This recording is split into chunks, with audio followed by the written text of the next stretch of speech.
testimony of the Father is released about you. In other words, when you get to know the testimony of the Father about yourself, when the true light shines, it exposes all the corners of your life. In other words, whichever corner that still had any type of darkness is brought to light.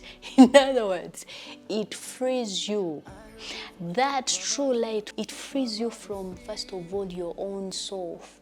Truth Corner Bible Study aims at leading people into their freedom through the knowledge of the Word of God. John 8:32, ye shall know the truth, and the truth shall make you free. Hi everyone, welcome again to our weekly podcast on Truth Corner Bible Study. It is always a blessing to have you here. So we are still continuing again. I'm sure you already see the topic we're going to be discussing about. We are still on our series of the man God, and we are still dealing with the prologue, or we are still discussing about the prologue. I think in our last podcast I made it clear we are not going to be rushing through this. So in our previous podcast, we had studied verse 6, 7, and 9. But there is a part that we didn't touch on verse 9, and I want us to discuss about it in this one, and then we continue to the following verses. So we had seen that actually John's purpose, John's mission was to bear witness of this light, And we saw, at least we explained and we saw, and from history we get to see that John did that mission. He fulfilled, he understood the task that he was given, and he perfected it because he bore witness of that light. In other words, he made sure that he didn't draw people unto himself. He pointed them to Jesus. And by the way, when you study the entire chapter 1 from verse 19, after the prologue, you will get to see that John explains why even John the Baptist was baptizing. The baptism of John the Baptist was purposefully for the revelation of Jesus, the Lamb that takes away the sins of mankind. That is why John was doing baptism, because that is the way he would discover, he would get to know who Jesus is, and then show unto the other people, point everyone unto the Jesus, that the Lamb as the Lamb. And he did that when you study this book, this entire chapter. Again, we saw all that. We discussed about how he is the true light. Jesus Christ is the true light, is the image. And I think that was where we concluded from. And I wanted to do a follow-up question on that part. After you realizing now, or maybe now that you have known, now that you have seen, that you can only see yourself under the true light, or you can get to know who you truly are under the true light, or you will get to know your true reflection in the mirror, who is Christ Jesus. Then the follow-up question is, as we saw John testifying, again bearing witness is like testifying, and we are going to read different verses to prove unto us that actually John bore witness of Jesus or testified of Jesus. But it doesn't end. When Jesus comes, Jesus recognizes and appreciates the testimony that John bore of him. In other words, he recognizes that John testified of him. He also recognizes, I'm going to read for you the verses, and he also recognizes that he had a certain testimony of himself. In other words, he was able to testify of himself.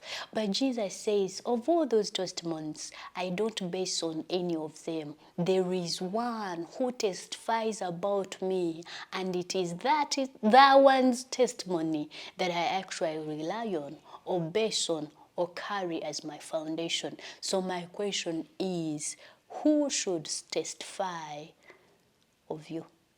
Or whose testimony do you believe? Whose witness? Okay, I don't know if you get it, but I'm sure you will. Did you hear the part where I told you John perfected the job? He testified of Jesus, and actually Jesus recognized that John testified of him. Because as he was given the commission, because again Jesus is before John, Jesus sends forth John to go and testify of him that was to come. So he recognizes, John testified of me. But guess what? This is not the kind of testimony I would base off of my life. Not even my own testimony. Let me read for you the Gospel of John chapter 5. Let me start from verse 30. I am reading from Amplified Classic. He says, I am able to do nothing from myself independently of my own accord, but only as I am taught by God and as I get his orders. Even as I hear, I judge. Because I do not seek or consult my own will. That is Jesus, but only the will and the pleasure of the Father who sent me. 31 is where I wanted to focus. He says, if I alone testify in my behalf, my testimony is not valid and cannot be worth anything. Let me tell you, I don't know whether we read these verses or study them and then we get to understand. Imagine Jesus. This is Jesus speaking. He first says he does nothing of his own. In other words, he does as he says the Father does. Even in his judging, he is not independently judging, meaning judging circumstances or situations. He is not doing that as an individual independent off of the Father. No, he does it because he does it he does it from what he sees the Father does. Whatever he does is what he sees the Father does. Okay, but again, imagine he comes from that. Of course, he indicates and he proves that he's in that constant eternal union. There is no him apart from the Father. There is no him as an independent Jesus without him and the Father one. In other words, that is why even whatever he does it because he has seen the Father does it. So, but he goes on to say, Jesus goes on to say, if I alone testify in my behalf, testify is like bear witness. Imagine Jesus saying, my testimony is not valid. Jesus, your own testimony of who you are is not valid. My testimony is not valid and cannot be worth anything. There is another who testifies concerning me, and I know and I'm certain that his evidence of my behalf is true and valid. Do you remember the mirror the mirror principle we talked about, where you're not able to know who you are or your true reflection until you stand before that mirror? Jesus is here saying, my testimony, my own testimony or my own witness cannot be valid. In other words, I cannot stand and tell you that I am like this from my own self. Like I cannot, that will not be valid. It will not hold. He doesn't end at that. He says there is another who testifies. In other words, I have to stand before someone else. There is a testimony of another. There is another who testifies of me. There is another. Okay. He says, there is another who testifies concerning me, and I know and I am certain that his evidence on my behalf is true and valid. Okay, let me finish these few verses. He continues to say, you yourselves have sent an inquiry to John, and he has been a witness to the truth, but I do not receive a human witness. The evidence which I accept on my behalf is not from man, but I simply mention all these things in order that you may be saved and made perfect, made kept and safe and sound. Imagine he's like, listen, John came here and bore witness of the truth. In other words, John bore witness, John testified of the truth. As we saw here in John chapter 1, in the prologue, he bore witness of the truth. He bore witness of the light. John was able to show you that this is the light, this is the truth. But Jesus clarifies and he says, listen, I do not receive a human witness. But I simply mention all this. In other words, John's purpose, I did not come here to base my life or to base whoever I am on what John witnessed, on the testimony John gave. I appreciate what he did because he had to do it so that you may believe. In other words, what John did is beneficial to you. But as Jesus, I cannot base my life of who I am, like my identity, off of John's witness. Jesus' words, not my words. Okay, so, and then he continues to say, John was the lamp that kept on burning and shining, and you were willing for a while to delight yourselves in this light. That is verse 35. I will continue. In other words, John came here and told you, for a little while, you kind of believed. He also didn't go any further on that part, so I will not. He continues 36 and says, but I have as my witness something greater, weightier, higher, better than that of John. For the works that the Father has appointed me to accomplish and finish, the very same works that I'm doing are a witness and prove that my Father has sent me. Did you hear that? Okay, verse 37 he says, and the Father who sent me, he himself testified concerning me. Not one of you has ever given ear to his voice or seen his form, his face, what he is like. So, listen, Jesus declares, this is the part that I really wanted you to get. Who should testify of you, or whose testimony do you believe? In other words, in very, very easy words for you to understand, who should be your mirror? Who should be the true light under which you're able to tell who you really are? Jesus says, where we started from verse 31, he says, if I alone testify of myself, my testimony is not valid. So in other words, it is not allowed for you to stand as an individual, as independent as you can be, and you have your independent mind the way we have praised independent mind in this day and age. In your independent mind, as much as you want it, it is cruel and disadvantageous for you to stand in that independent mind, by the way, that is not educated in things concerning your spirituality, and then you draw a conclusion of your testimony. In other words, you testify about yourself. You start declaring who you were. Based of what? Jesus himself says, I cannot, my testimony is not valid.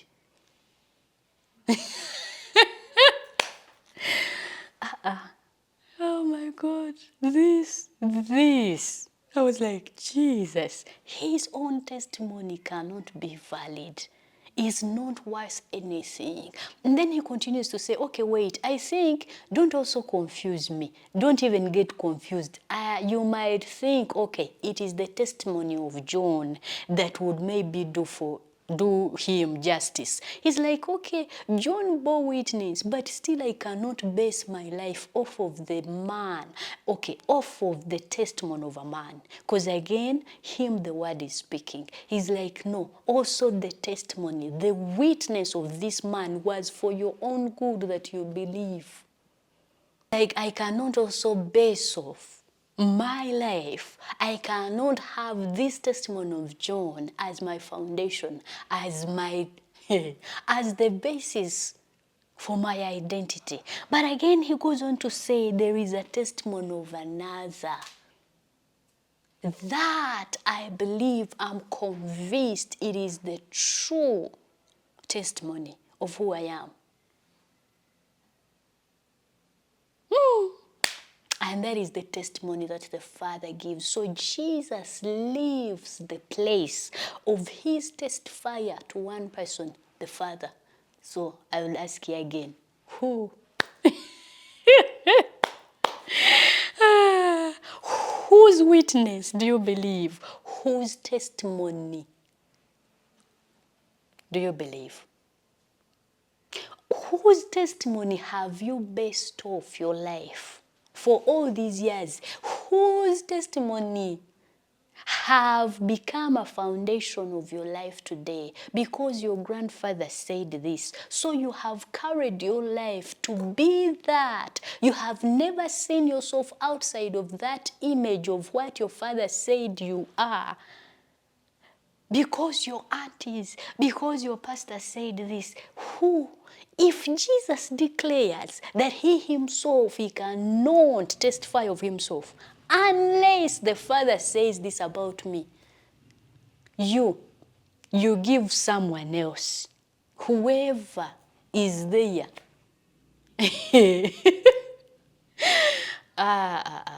Okay, we need to wake up. Like, we have to wake up. Awaken. Like, awaken.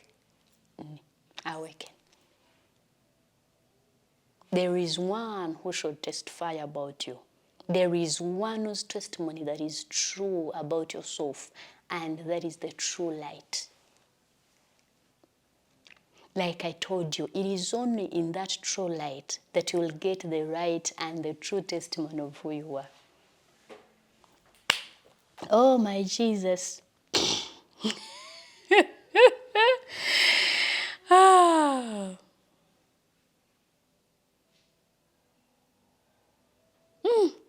In other words, the only source from which you should draw any information concerning you is one, the source himself, the Father. The only source you should draw information concerning your health is one, the Father. The only source from which you should draw any knowledge, understanding of your true identity, your financial state, your IQ state, your whichever, name it, anything that concerns you, that you have taken and received and identified with, if it is not from that source, then that was not the true testimony, because it is not from the true light. It is not from the Father.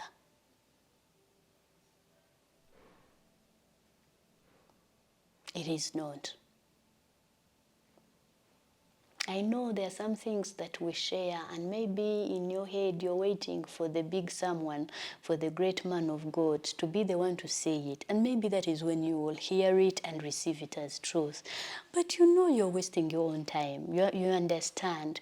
The longer you take for you to receive truth, it does not change truth. It doesn't. Truth is truth, and he declares. I'm like, Jesus, if Jesus can really imagine the things the system have actually encouraged us to do is self-awareness.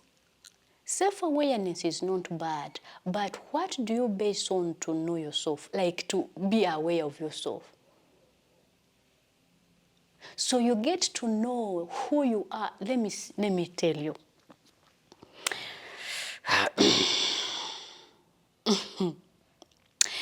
There is no one, okay, any knowledge we have about ourselves is from somewhere.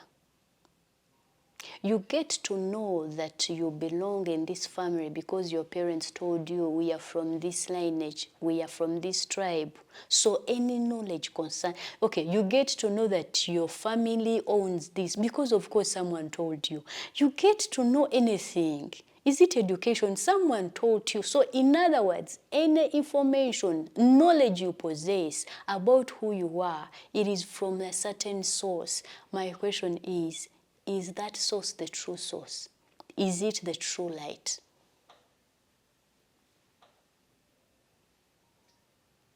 So if whichever you have carried as your testimony, when you look at yourself, in your head there is that voice that tells you, no, you're like this.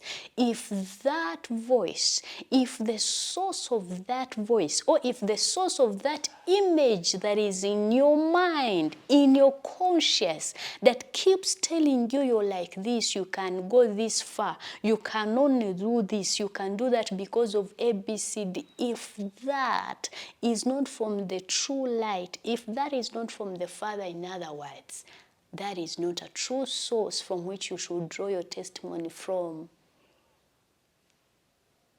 As you can see, Jesus doesn't only disqualify other people as sources of our testimony, but he also disqualifies himself, like he disqualifies you yourself. He disqualifies your own testimony, your individual thoughts, because again, he's so aware that our individual images or opinions of who we are obviously affected by our past experiences. So again, we cannot also depend on those. We depend on only one, the true light, the true source, the pure source, who is the Father, whose testimony does not depend on whether we did this right or we did that wrong. His testimony is not dependent on whether we turned out to be right. No, the way the Father has always known you before time is the same way he still knows you today. He is the same today, yesterday, today, and forever. He never changes. So is his testimony about you. He knows you to be a son. He knows you to be life because he is life. You're one with him. He knows you as I am because that is how he knows himself. Whose testimony do you believe? Who should testify of you?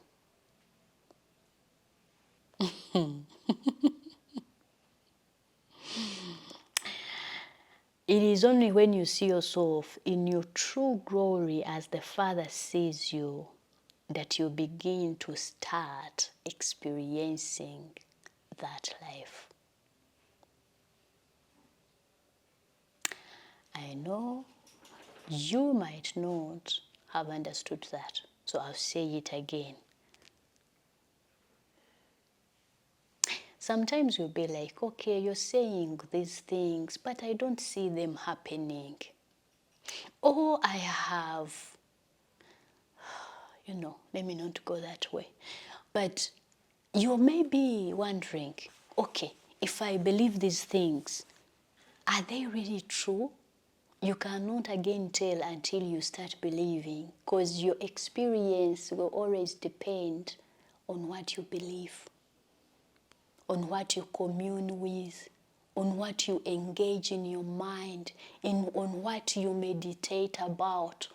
So again, until you start to see yourself, your true glory, in other words, until you start to see your true glory as the Father sees you, until you start identifying yourself with what the Father knows true about you or knows to be true about you, until you do that, your experiences will never change. But when you start to do that, when you start to engage, you meditate, you allow your mind to receive this truth, this knowledge of who you are.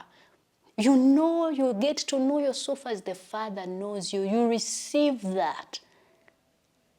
You get to know the testimony of the Father about you. You receive it. You acknowledge it. You lambano it. You receive it. You take hold of it. Your experiences, in other words, your physical life will start to reflect that information that you have already received. If you don't commune with such truth, you will not change your experiences. That is the truth. That is the reality. And I'm not sharing you this information because I want to motivate you. I know it to be true. I have seen it. I have lived this life.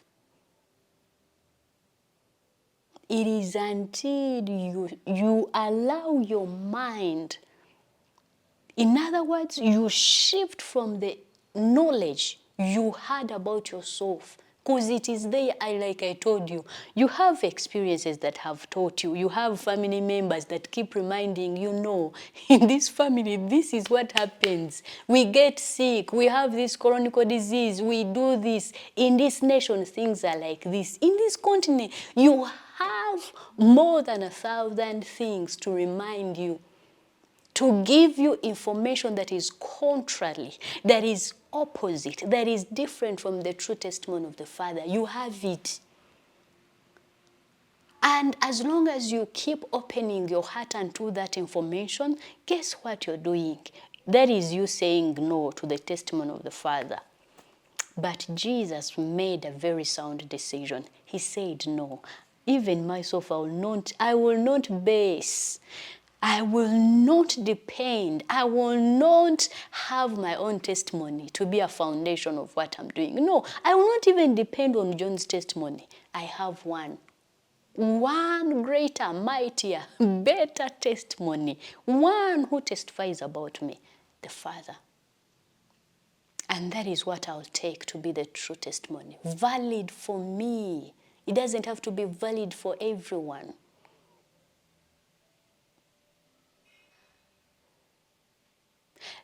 When the true light, let me say this in conclusion, when the true light shines, when the testimony of the Father is released about you, in other words, when you get to know the testimony of the Father about yourself, when the true light shines, it exposes all the corners of your life. In other words, whichever corner that still had any type of darkness is brought to light.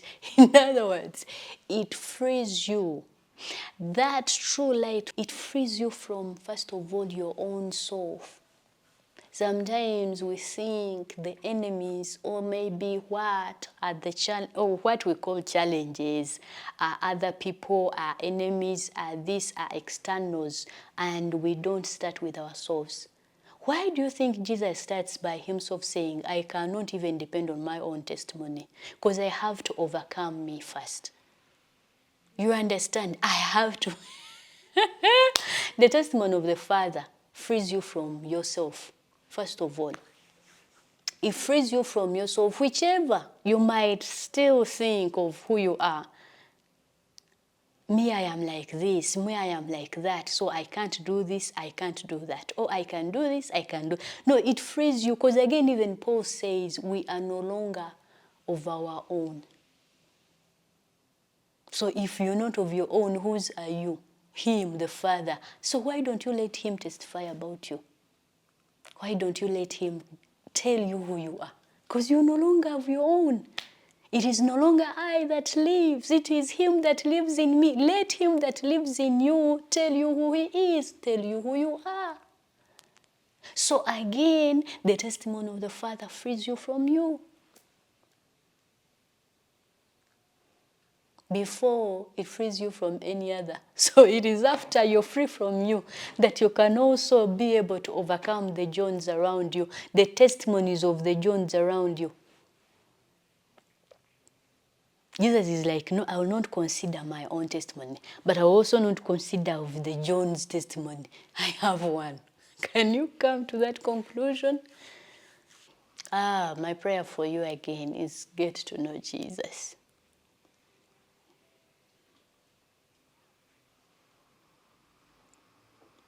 He's the only solution. He's the completeness of who you are. He's the only satisfaction. He's the only one.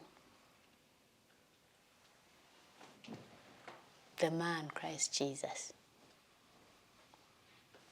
Once you do encounter him, you will encounter you. You will come to the decision that he also came unto. You will realize your testimony is not valid. There is one whose testimony is true and valid. The testimony of the Father. The testimony of the Father. You will receive it, embrace it, commune with it, be in love with the Father's testimony. You will enjoy the testimony of the Father. You'll be one with that testimony. All right. I hope to see you next time. Muri umugisha.